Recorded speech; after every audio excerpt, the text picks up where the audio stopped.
ਸਲਾਮ ਨਮਸਤੇ ਸਤਿ ਸ੍ਰੀ ਅਕਾਲ। ਕੀ ਹਾਲ ਹੈ? ਰਾਜ਼ੀ ਹੋ? ਅੱਲਾਹ ਤੁਹਾਨੂੰ ਆਪਣੀ ਹਿਫਜ਼ ਅਮਾਨ 'ਚ ਰੱਖੇ।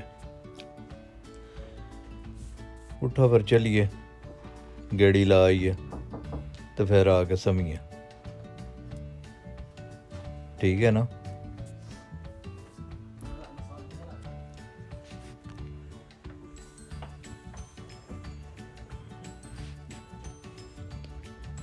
ਆ ਸੜਕ ਤੇ ਚੜ੍ਹਿਆ ਮੈਂ, ਐਵੇਂ ਮੇਰੇ ਮਨ 'ਚ ਸੋਚ ਆਈ।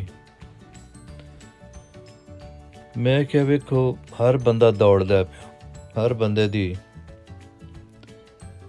ਆਪਣੀ ਸਵਾਰੀ, ਆਪਣੀ ਸਪੀਡ ਹੈ। ਕੋਈ ਪੈਦਲ ਹੈ, ਕੋਈ ਮੋਟਰਸਾਈਕਲ 'ਤੇ, ਕੋਈ ਲਾਰੀ 'ਤੇ, ਕੋਈ ਕਾਰ 'ਤੇ, ਕੋਈ ਨਿੱਕੀ ਕਾਰ 'ਤੇ, ਕੋਈ ਵੱਡੀ ਕਾਰ 'ਤੇ। ਤੇ ਟ੍ਰੈਫਿਕ ਨੇ ਆਪਣੇ ਉਹ ਸਾਈਨ ਸ਼ਾਈਨ ਵੀ ਲਾਏ ਨੇ, ਕੈਮਰੇ ਵੀ ਲਾਏ ਨੇ, ਤੇ ਸਪੀਡ ਲਿਮਿਟ ਵੀ ਰੱਖੀ ਹੈ। ਤੇ ਜਿਹੜੇ ਬੰਦੇ ਉਹ ਟ੍ਰੈਫਿਕ ਸਾਇੰਸ ਦੀ ਉਹਨਾਂ ਨੂੰ ਫਾਲੋ ਕਰਦੇ ਨੇ, ਰੂਲਸ ਨੂੰ, ਰੈਗੂਲੇਸ਼ਨਸ ਨੂੰ, ਉਹ ਆਪ ਵੀ ਸੇਫ ਨਾ, ਤਾਂ ਦੂਜਿਆਂ ਵਾਸਤੇ ਵੀ ਮਹਿਫੂਜ਼ ਮਤਲਬ ਹਨ ਕਿ ਦੂਜੇ ਵੀ ਉਹਨਾਂ ਤੋਂ ਮਹਿਫੂਜ਼ ਨੂੰ।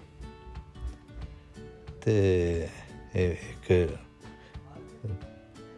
ਬੜਾ ਅੱਛਾ ਸਫ਼ਰ ਹੋ ਰਿਹਾ। ਹੁਣ ਇੱਥੇ ਅਗਰ ਕੋਈ ਬੰਦਾ ਉਹ ਇਹਨਾਂ ਰੂਲ ਰੈਗੂਲੇਸ਼ਨਸ ਨੂੰ ਇਗਨੋਰ ਕਰ ਦੇ ਤੇ ਉਹ ਜਿੱਥੇ 30 ਦੀ ਸਪੀਡ ਹੈ ਉੱਥੇ ਉਹ 50-60 ਤੇ ਜਾਏ। ਅਵਲ ਤੋਂ ਜਾ ਹੀ ਨਹੀਂ ਸਕਦਾ ਸਵਾਏ ਦੇ ਕਿ ਉਹ ਅਗਲੀ ਨੂੰ ਟੱਕਰ ਮਾਰੇ, ਕਿ ਹਰ ਬੰਦੇ ਨੇ ਆਪਣੀ ਲਾਈਨ ਦੇ ਵਿੱਚ ਟੁਰਨਾ।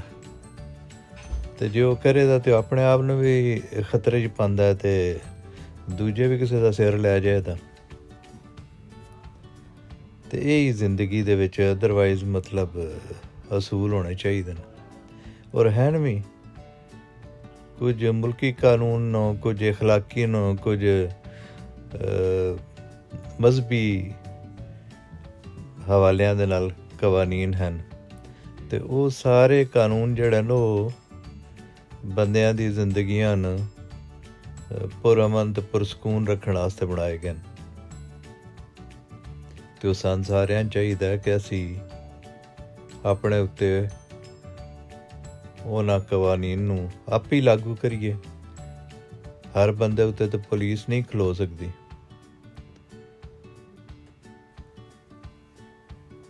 ਸੋ ਜ਼ਿੰਦਗੀ ਨੂੰ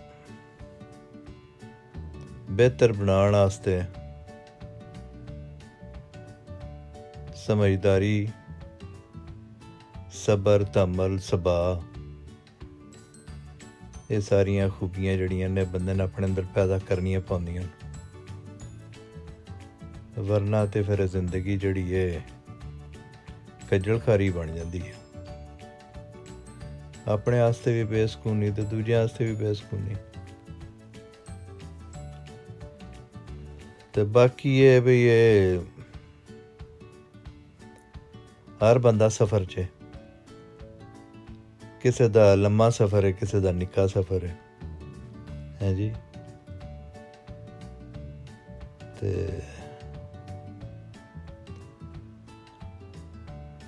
ਅੱਛਾ, ਮੈਂ ਲਫ਼ਜ਼ ਅਗਲੇ ਦਿਨ ਪੜ੍ਹੇ ਨਹੀਂ ਬਲਕਿ ਆਫਤਾਬ ਇਕਬਾਲ ਦੇ ਉਹ ਮੈਂ ਉਹਦੇ 'ਚ ਸੁਣਿਆ ਪ੍ਰੋਗਰਾਮ ਦੇ ਵਿੱਚ। ਉਹਨਾਂ ਦੱਸਿਆ ਕਿ ਵੀ ਜਿਹੜਾ ਜਰਨੀ ਹੈ ਉਹਦਾ ਮਤਲਬ ਹੁੰਦਾ ਸਾਰ ਦਿਹਾੜ ਦਾ ਸਫ਼ਰ, ਕਿ ਜਿਹੜਾ ਤੁਸੀਂ ਇੱਕ ਦਿਨ 'ਚ ਸੁਬਾਹ ਨਿਕਲੇ ਹੋ ਤੇ ਸ਼ਾਮੀ ਵਾਪਸ ਆ ਗਏ ਹੋ, ਇਹਨਾਂ ਦਿਨ ਜਰਨੀ। ਤੇ ਜਿਹੜਾ ਲੰਮਾ ਸਫ਼ਰ ਹੋਵੇ, ਜਿਹੜਾ 2-4 ਦਿਨਾਂ ਦਾ ਮੁਸ਼ਤਮਿਲ ਹੈ, ਉਹਨੂੰ ਟਰੈਵਲ ਆਖਦੇ ਨੇ। ਹਾਂਜੀ। ਸੋ ਜ਼ਿੰਦਗੀ ਵੀ ਇੰਝ ਹੀ ਹੈ, ਕਿਸੇ ਦੀ ਜਰਨੀ ਹੈ ਤੇ ਕਿਸੇ ਦਾ ਟਰੈਵਲ ਹੈ।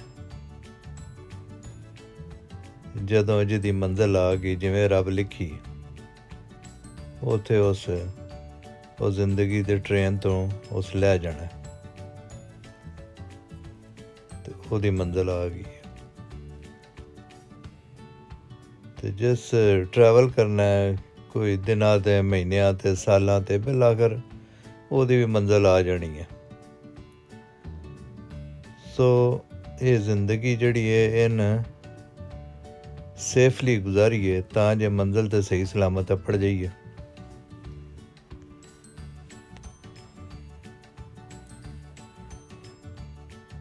ਜ਼ਿੰਦਗੀ ਨੂੰ ਸਮਝੋ ਵੀ ਸਹੀ ਸਲਾਮਤ ਜਿਹਦੀ ਗੱਡੀ ਮੰਜ਼ਿਲ ਤਾਈਂ ਸਹੀ ਅਪੜ ਗਈ ਉਹਦਾ ਅਗਲਾ ਸਫ਼ਰ ਵੀ ਸੌਖਾ ਹੋ ਜਾਏਗਾ। ਤੇ ਜੇ ਉਹ ਗੱਡੀ ਅਸੀਂ ਰਾਹ 'ਚ ਹੀ ਭੰਨ ਤਰੋੜ ਛੱਡੀ ਹੈਂ ਜੀ, ਉਹ ਗੱਡੀ ਸਮਝੋ ਸਾਡੇ ਅਮਲ ਨੂੰ, ਸਾਡੇ ਕਿਰਦਾਰ ਨੂੰ। ਤੇ ਜੇ ਅਸੀਂ ਉਹ ਗੱਡੀ ਸਹੀ ਸਾਲਮ ਲੈ ਕੇ ਮੰਜ਼ਿਲ ਤੇ ਨਾ ਅਪੜੇ ਤੇ ਅੱਗੇ ਇੰਝ ਨਾ ਹੋਏ ਵੀ ਅਸੀਂ ਖੱਡਿਆਂ 'ਚ ਜਾ ਫਸੀਏ ਤੇ ਗੱਡੀ ਵੀ ਤਰੁੱਟੀ ਫਰੁੱਟੀ ਹੋਏ। ਕੋਸ਼ਿਸ਼ ਕਰੀਏ ਵੀ ਅਸੀਂ ਉੱਥੇ ਨਵੀਂ ਨਕੋਰ ਬਿਹਤਰ ਹਾਲਤ ਦੇ ਵਿੱਚ ਗੱਡੀ ਲੈ ਜਾਈਏ। ਜੇ ਕੋਈ ਉਹਦੀ ਖਰਾਬੀ ਵੀ ਹੋ ਜਾਏ ਤੇ ਤੌਬਾ ਤੈਬ ਕਰਕੇ ਉਸ ਗੱਡੀ ਦੀ ਫਿਰ ਤੋਂ ਮੋਟੀ ਕਰਵਾ ਕੇ ਨਵੇਂ ਕਿੱਲ ਪੁਰਜ਼ੇ ਪਾ ਕੇ ਉਹਨੂੰ ਫਿੱਟ ਰੱਖੀਏ। ਬੰਦੇ ਆ ਨਾ ਜੀ, ਭੁੱਲਣ ਆ ਰਹਾ ਅਭੀ ਨਬੀ ਵੀ ਹੋ ਜਾਂਦੀ ਹੈ। ਤੇ ਆਪਣੇ ਜੋ ਵੀ ਸਾਡੇ ਆਮਾਲ ਨੇ ਅਸੀਂ ਉਹਨਾਂ ਤੇ ਨਜ਼ਰ ਰੱਖੀਏ ਤੇ ਉਹਦੇ 'ਚ ਬਿਹਤਰੀ ਦੀ ਕੋਸ਼ਿਸ਼ ਕਰੀਏ।